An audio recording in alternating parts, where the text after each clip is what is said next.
It is now a pleasure for me to invite Yang Berbahagia Professor Datuk Dr. Azmi Omar, the President and Chief Executive Officer of INCEIF, who will introduce our commencement speaker.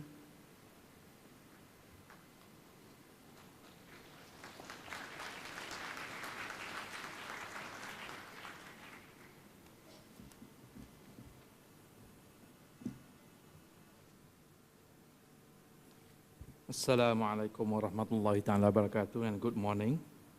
Ladies and gentlemen, it is a great honor that we have here with us today our very first commencement speaker, Yang Berbahagia Tan Sri Dr. Jemilah Mahmood. It is a great way to celebrate our 10th convocation and mark the start of a new era for INCEIF. Dr. Jemilah Mahmood began her mandate as Under-Secretary General for Partnerships at the International Federation of Red Cross and Red Crescent Societies, IFRC, in January 2016. Under her leadership, she has established an innovation unit spearheading innovative finance and locally led innovation.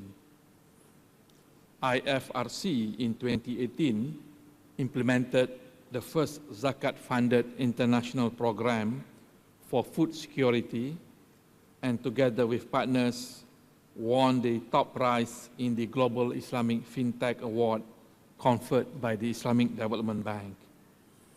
In September 2018, she was awarded by the Istanbul Islamic Finance Consultancies as the trailblazer in Islamic economy for her leadership in the humanitarian sector. Before joining IFRC, Dr. Jemilah Mahmood was the chief of the World Humanitarian Summit Secretariat at the United Nations in New York. She is a well-known figure and a founder of Mercy Malaysia, which she led from 1999 to 2009.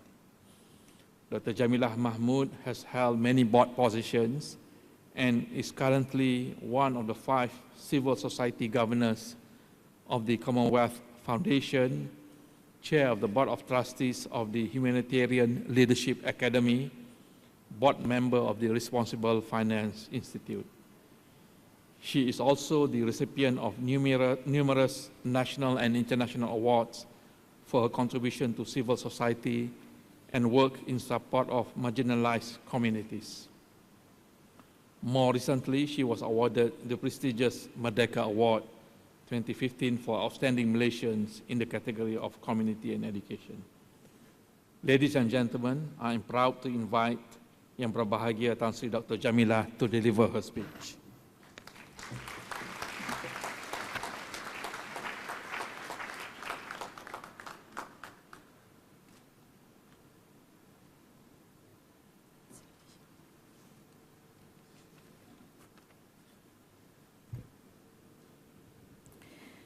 Bismillahirrahmanirrahim. Assalamu alaikum wa rahmatullahi wa barakatuh. Honorable Chancellor, Excellencies, distinguished guests, graduates of 2018 INCEIF, give them a big round. And of course, your wonderful parents and spouses who are there, who have been there supporting you. Thank you very much. It is such an honor and privilege to be standing here today as your first commencement speaker. And believe me, I am really nervous. I actually rewrote my speech about 6 times. But this morning I decided, you know what, I'm going to speak from the heart. And I'm going to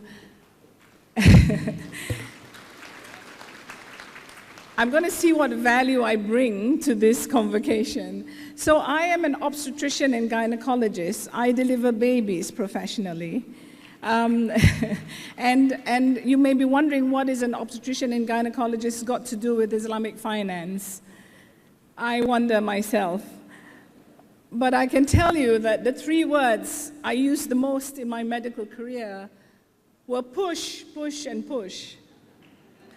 And that's been my journey in life, pushing forward, and transforming myself all the time. After quite an illustrious career, I would say, in the medical profession and teaching in the university, I woke up to the reality that I wasn't doing what my heart told me. My heart told me that I needed to help people who were struggling in life and who were less fortunate than me, while I was sitting in a very luxurious private hospital. The war was raging in Kosovo, and I was so affected. And like every Asian mother, you try to make your children feel guilty. So I turned to my son and I said, you see why you have to finish the food on your plate? It's because look at these people, they're suffering. And of course, my son, who was 5, looked at me and said, well, why aren't you helping them? And the rest is history. It needed a little voice to stir my conscience that I wasn't living my dream. I wasn't living what I was aiming to do in life, and that is to contribute to humanity. It has been a real journey to transform myself from a doctor to a humanitarian worker, and now an Islamic finance wannabe. And it has been a very interesting journey because, in the first place, it was a time, probably some of you weren't born then, when there were very few women, hardly any Muslim women, certainly, from the global south who were leading in the international humanitarian arena. You would expect that there would be some form of stereotyping or prejudice even, yes, to some extent, but that was so easily overcome. Because if you do things sincerely, professionally, and to the best of your ability, every other stereotype falls away, and no one sees you as what they thought they saw you before. And people see you for the value you bring. So my message to you first is that think about what value you bring in this life. What are the values you want to lead? And what are the values you want to be remembered by? So I come back to you, graduates of 2018. As I watched you troop up here from 35 countries around the world, and I thought, some of you probably have to go to work on Monday because you might be working with one of these gentlemen up here. Or some of you may be thinking, how do I pay this student loan that I took? Some of you may be thinking about your home, your country that has been affected by war. Some of you may be wondering, what next with this degree or this postgraduate degree that I have? And I'm just going to say 3 words to you. It's all good. It's all good because you're leaving here with knowledge. You're leaving here with a network of friends who've been with you on this journey.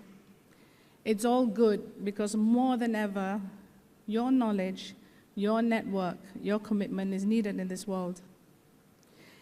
So let's talk about the world. If you live the world by television, you might as well pack up and stay at home and wait for the end of the world. But the world is not that gloomy. It's not all doom and gloom. One book I will ask you to read when you can get a chance is a book by one of what I think is one of my favorite people in the world, the late Hans Rosling. And he has produced a book called Factfulness, where he talks about facts. Because human beings are inherently, instinctively looking for gaps. We are instinctively looking for negative things. We instinctively look at numbers in a way that is so brushing with one stroke and not realizing that among the numbers, there are complexities and there are contextual aspects as well. And we as human beings are instinctively trying to find blame. So he puts forward a theory and facts that actually it's not all doom and gloom, that the world is better off today than before. Having said that, you and I know and will not deny that there's also a lot of cruelty going on in the world. The everyday lives that people in conflict-affected areas live, the people in Indonesia who suffer from many hazards and many disasters that have arisen out of that, and the people who are unseen, unheard, the most vulnerable, the disabled, the elderly, the people who are hardly seen by us. So yes, there is still a lot of pain in the world, and you are going to fix it. So what lessons then will I want you to take from this? First, as I said, is about values, but equally it's about humanity and dignity. That really, dignity is very, very important, particularly for those who are less privileged than you. So how do you get there? Well, the first thing is you need to want to learn. Your journey of learning does not end here. Your journey of learning is a continuous journey. Your journey of learning is not in haloed institutions and not in large organizations. Your journey of learning also begins with talking to the people who have the least, because I tell you, they will teach you the most. I can say this because I'm privileged. I'm privileged to work with the most vulnerable in the world. After the Indian Ocean tsunami, I was in Aceh. It's hard to tell this story, but I was with 3 sisters who lost their mom. And the first thing they were worried about, and they were 8 and 9 and 2, was, had I eaten? Could they give me a drink? And these are the people who've lost almost everything. And I work in an industry, and I say it's an industry, which is a multi-billion-dollar industry. It's like the corporate sector. I'm privileged to be working in the International Federation of the Red Cross and Red Crescent Societies. You may not know, but this is the oldest humanitarian organization in the world. We were formed more than 160 years ago in Switzerland as a Red Cross. But the federation where I work, which is a national society, is a membership organization of national societies, is 100 years old next year. And we are in 190 countries, and certainly in all the countries that you all come from. So what do? We mobilize young people, we mobilize older people, we mobilize volunteers, and they are the workforce who go out there and put their lives at risk for those people who have so little and who are at risk themselves. So, listen, be humble, and remember that you don't have all the answers. It will be your networks, it will be the people you listen to, and we will be the people you will meet along the way. The second message that I will say is you've got to have a mindset that questions everything and tries to innovate. And you don't do innovation alone, you do it with your friends, you do it with your networks. When I started in my career 20 years ago in the humanitarian sector, people were delivering food assistance, water, clothing, you name it, and some people still do it. But when you talk to people affected by crisis, they don't want what you send them. How many of us ask them, what exactly do you need? So the whole aid world now has turned to cash. And therefore, we are using cash transfers, we're using digital currencies, we're using blockchain. And this is how my relationship with INCEIF started, really looking into how do we look at fintech. Why cash?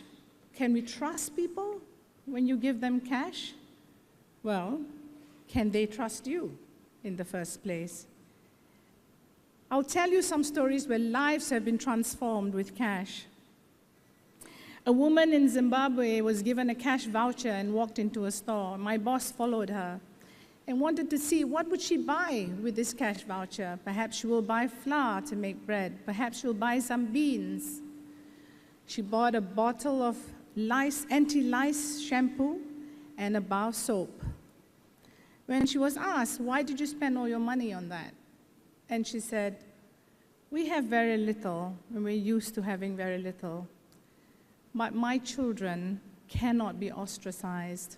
I need to make sure they're clean, and that they don't have head lice so that they can play with other children. Basically, what she wanted was dignity for her family. In the recent hurricanes in the Caribbean, when we ran a cash program in the British Virgin Islands, and we asked people, what did they do with the cash? Some of them said, yes, we bought books and we bought, pencils, we bought food. But one woman said, the best thing I did was I got a pair of earrings for my little girl, and I got some Christmas presents for my family.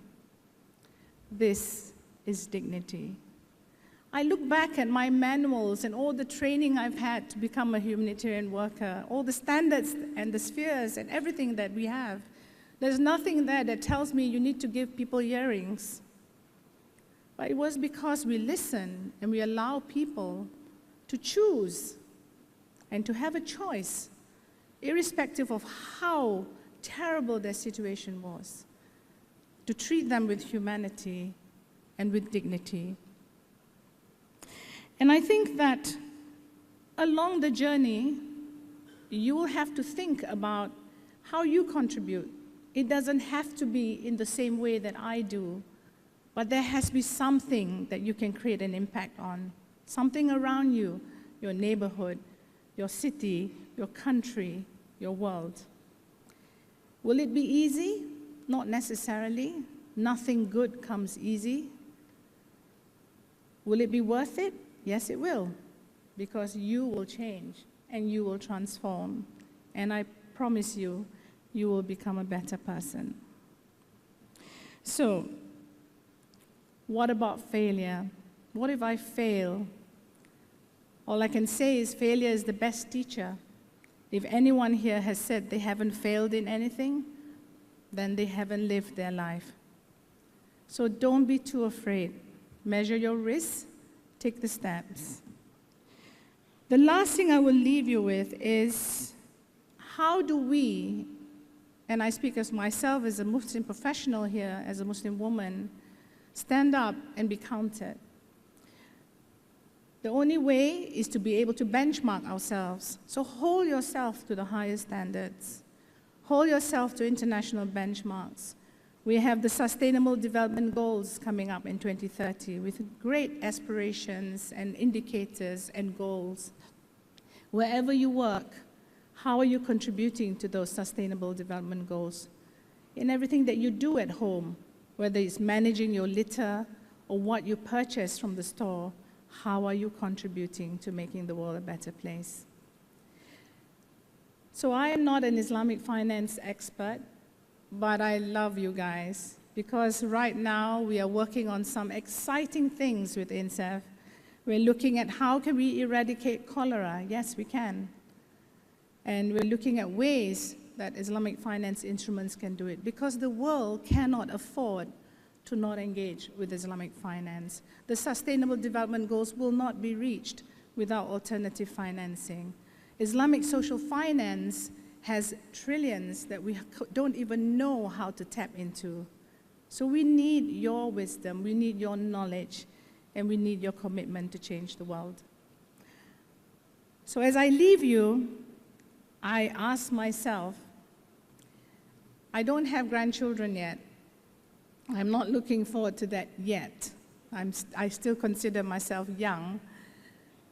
But when I have grandchildren, or if I have children's grandchildren around me, people's grandchildren around me, I'm going to ask myself, what is the story I'm going to tell them about my life?